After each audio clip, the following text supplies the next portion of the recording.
La nuit du 6 juin 1944, les 6400 parachutistes américains de la 82e US Airborne doivent rejoindre le sol normand de part et d'autre de cette rivière, le Merderet.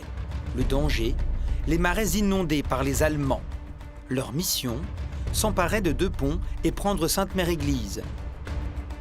1h15 du matin, dans le ciel du Cotentin, pointe le clocher de Sainte-Mère-Église. Le tocsin retentit. Un incendie accidentel s'est déclaré dans une demeure située à quelques mètres de la place centrale. Des pompiers aidés de quelques habitants tentent d'éteindre le sinistre sous la surveillance de plusieurs Allemands. Qu'importe, des parachutistes sont largués au-dessus du village.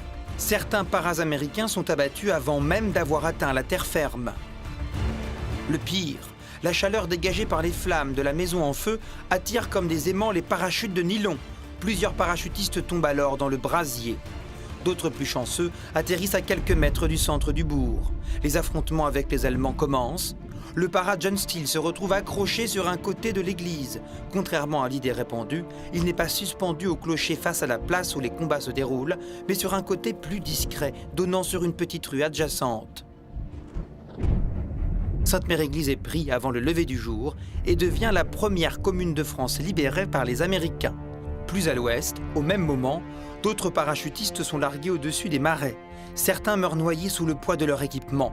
Très vite, un bataillon se dirige vers le pont stratégique de la Fière. Une bataille s'engage avec les Allemands retranchés dans le manoir.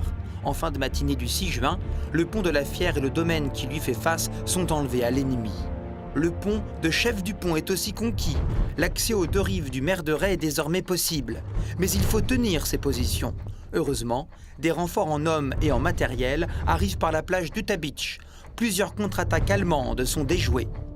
Ces opérations sont aussi marquées par des drames, comme dans ce verger du secteur d'Amfreville, où un bataillon est encerclé par les Allemands et presque anéanti. Le premier hôpital militaire américain est installé dans un château à proximité. Au soir du 6 juin, les objectifs ont été atteints, mais beaucoup de parachutistes sont portés disparus ou perdus dans la campagne normande. Les 3/4 des hommes de la 82e US Airborne sont tombés au mauvais endroit.